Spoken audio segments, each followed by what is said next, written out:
More than 1,600 German scientists were quietly brought to America. Many of them had worked for Nazi Germany. Instead of standing trial after the war, they were given laboratories, government salaries, and protection. The program had a simple name, Operation Paperclip, but the story behind it is far more complicated than most people realize. Because these scientists had built one of the most terrifying weapons of the Second World War, the V-2 rocket, a missile capable of traveling faster than the speed of sound. Once launched, it could reach the edge of space before falling toward its target hundreds of kilometers away. There was no warning, no defense system. By the time people heard it, the explosion had already happened.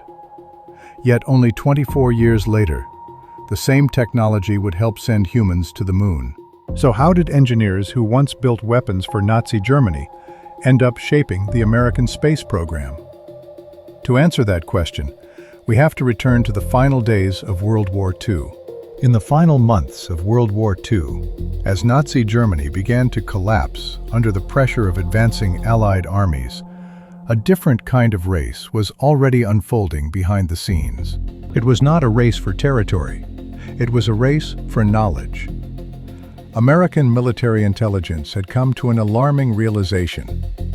During the war, German scientists had developed weapons and technologies far ahead of anything produced by the Allies. Among these innovations was the V-2 rocket, the first long-range guided ballistic missile in history. Designed under the leadership of rocket engineer Wernher von Braun, the V-2 represented a dramatic leap forward in engineering. It could travel faster than the speed of sound and reach the edge of space before falling back toward its target. To military planners in Washington, the implications were enormous. If such rockets could be improved, they could become the delivery system for future strategic weapons, possibly even nuclear warheads. In 1945, the United States made a decision that would remain controversial for decades. Instead of treating Germany's leading scientists solely as prisoners of war, American officials began planning to bring them to the United States. Their knowledge was simply too valuable to lose. The program received a quiet, bureaucratic name, Operation Paperclip. More than 1,600 German scientists and engineers would eventually be transported to the United States. Among them were figures such as Wernher von Braun, Arthur Rudolph, Kurt Debus, and Walter Dornberger. Yet the decision raised serious questions. Many of these scientists had worked directly for the Nazi military system. Some had even been members of the Nazi Party. But American leaders believed the risk of allowing these scientists to fall into Soviet hands was far greater, because another global rivalry was already beginning: the Cold War.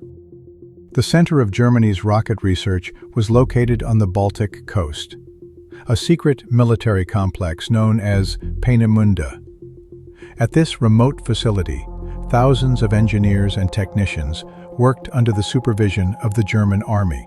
Their mission was to develop a weapon unlike anything the world had seen before. The result was the V-2 rocket. The rocket was over 14 meters tall and powered by a liquid fuel engine that generated enormous thrust. When launched, it climbed high into the atmosphere before falling toward its target at supersonic speed. There was no warning, no defense system capable of stopping it. Once launched, the weapon was unstoppable. Leading the rocket development program was Wernher von Braun, a young engineer who had been fascinated with rockets since childhood. Von Braun had originally dreamed of building spacecraft that could travel to other planets. But under Nazi rule, his work had been redirected toward military goals. By 1944, V-2 rockets were being launched against cities such as London and Antwerp. Thousands of rockets were fired during the final year of the war. Despite their destructive purpose, the engineering behind these rockets represented a major breakthrough. Guidance systems, high-altitude propulsion, large liquid fuel engines. The scientists at Peenemünde had solved problems that engineers in other countries were still struggling to understand. And when the war began to turn against Germany, both the United States and the Soviet Union recognized the value of these scientists immediately. Capturing their knowledge became a priority. The V-2 rocket was not only a weapon, it was also a technological experiment on a massive scale. Each launch tested new ideas about propulsion, guidance systems, and high-altitude flight. Engineers had to solve problems that had never been encountered before in aviation or artillery. Liquid oxygen and alcohol were used as rocket fuel, producing enormous thrust. At launch, the V-2 engine generated nearly 25 tons of thrust, powerful enough to lift the 14-meter rocket off the ground and send it climbing toward the upper atmosphere. The rocket followed a ballistic trajectory, reaching altitudes of more than 80 kilometers before descending toward its target.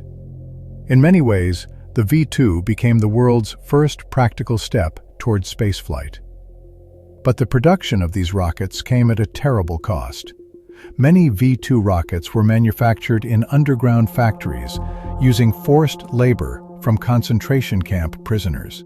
Historians later estimated that thousands of prisoners died during the construction of these weapons.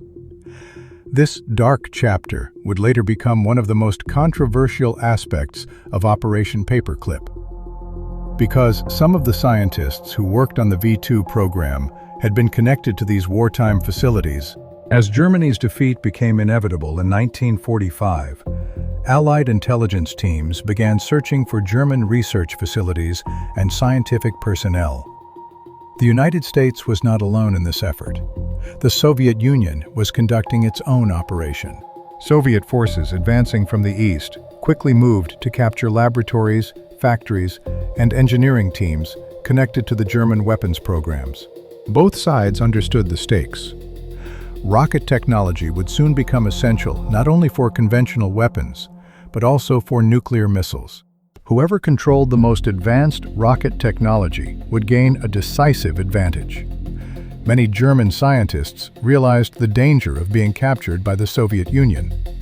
For them, surrendering to American forces appeared to be the safer option. In the final weeks of the war, Wernher von Braun and several members of his engineering team deliberately moved toward areas controlled by the United States Army. They eventually surrendered to American troops in southern Germany. Their decision would have enormous consequences, because the knowledge they carried would soon become the foundation of the American rocket program. Meanwhile, the Soviet Union also captured many German engineers and transported them eastward. The race for scientists had begun, and the Cold War had not even officially started. While American forces were searching for German scientists in the western parts of Germany, Soviet troops were conducting their own search in the east. Their strategy was systematic. Research facilities were dismantled piece by piece and transported to the Soviet Union. Entire laboratories were relocated. But the Soviets were particularly interested in the engineers themselves. In October 1946, Soviet authorities launched a large operation known as Operation Paperclip. During a single night, thousands of German scientists, engineers, and technicians were taken from their homes and transported to research facilities in the Soviet Union. Many of them were forced to continue working on rocket technology under Soviet supervision. These scientists played an important role in the development of early Soviet missile programs. The race for German knowledge had now split the world's most advanced rocket engineers between two rival superpowers, and the Cold War had truly begun. Shortly after the war ended, the United States launched a program initially known as Operation Overcast. The original plan was simple. German scientists would be interrogated and their technical knowledge documented. But the situation quickly changed. American military planners realized that if these scientists were returned to Germany, the Soviet Union might recruit them. So the program expanded. Operation Overcast evolved into Operation Paperclip. Under this new program, German scientists would not simply be questioned, they would be relocated to the United States. More than 1,600 scientists, engineers, and technicians were eventually brought to America. However, the program created a political dilemma. Many of the scientists had been members of the Nazi Party. Official U.S. policy prohibited individuals with Nazi affiliations from entering the country. So American intelligence officials made a controversial decision. In some cases, scientists' records were altered. References to Nazi Party membership were minimized or removed. New documents were attached to their files using small paper clips. That bureaucratic detail eventually gave the operation its name. Beginning in late 1945, German scientists arrived in the United States. Many were stationed at Fort Bliss, Texas, and later at the White Sands Proving Ground in New Mexico. There they began testing captured V-2 rockets. For American engineers, these experiments provided the first real opportunity to study large-scale rocket technology. The German scientists worked alongside American researchers, explaining propulsion systems, guidance mechanisms, and rocket design. By the early 1950s, many of these engineers had moved to Huntsville, Alabama, where new rocket research facilities were being built. There, they began developing new generations of rockets. One of the first was the Redstone rocket, which later carried the first American astronaut, Alan Shepard, into space in 1961. But the Cold War rivalry intensified dramatically in 1957, when the Soviet Union launched the satellite Sputnik. The event shocked the world. Suddenly, the United States found itself in a race for technological leadership in space. In response, the U.S. created a new agency dedicated to space exploration, NASA. Many of the former German scientists became part of this new program. Their work eventually led to the development of the Saturn V rocket, the massive launch vehicle that carried astronauts to the moon. During the 1950s and early 1960s, the United States invested enormous resources into rocket development. The engineers working in Huntsville, Alabama, began designing increasingly powerful launch vehicles. Each generation of rockets built upon the knowledge gained from the previous one. The Redstone rocket was followed by the Jupiter missile, and later by the Saturn family of rockets. But the most ambitious project was the Saturn V. Standing more than 110 meters tall, Saturn V was the most powerful rocket ever constructed. At launch, it produced over 7.5 million pounds of thrust. This enormous power allowed it to lift heavy spacecraft out of Earth's gravity and send them toward the moon. For the engineers who had once worked at Peenemünde, this moment represented a remarkable transformation. The technology they had once developed for war was now being used for exploration. In July 1969, the Saturn V rocket launched the Apollo 11 mission. 4 days later, astronaut Neil Armstrong stepped onto the surface of the moon. For millions of people around the world, it was a moment that symbolized the triumph of human ingenuity. But the path to that achievement had begun decades earlier, with the engineers brought to America after World War II.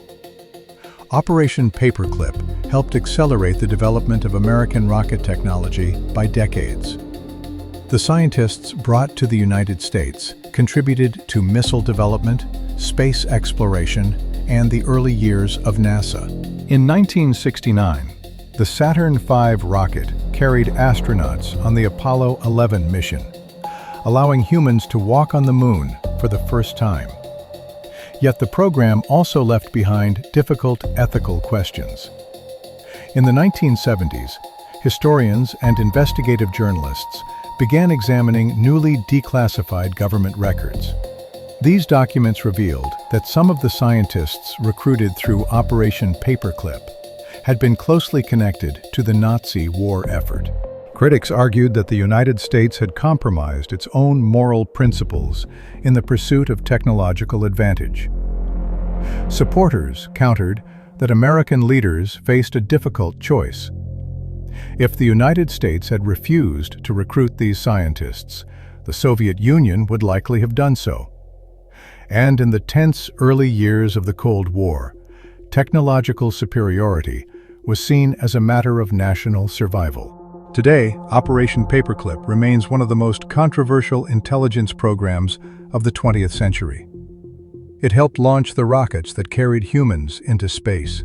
But it also serves as a reminder that scientific progress is often shaped by the complex and sometimes troubling decisions made during moments of global conflict. For many years, Operation Paperclip remained largely unknown to the public. The scientists continued their work quietly within American research institutions and military laboratories. But beginning in the 1970s, journalists and historians began examining newly declassified government documents. What they discovered sparked an intense public debate.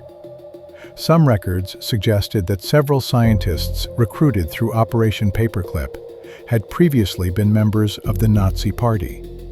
Others had held positions within Germany's wartime military system. Critics argued that the United States had overlooked these connections in order to gain technological advantages during the Cold War. Supporters of the program offered a different perspective. They argued that American leaders had faced a difficult decision in the uncertain years immediately after World War II.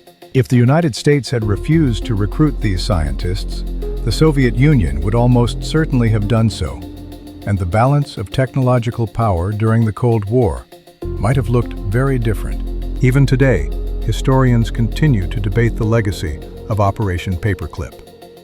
Some view it as a necessary decision made during a dangerous moment in history. Others see it as a troubling compromise of moral principles. What remains undeniable is the program's enormous influence on modern science and space exploration.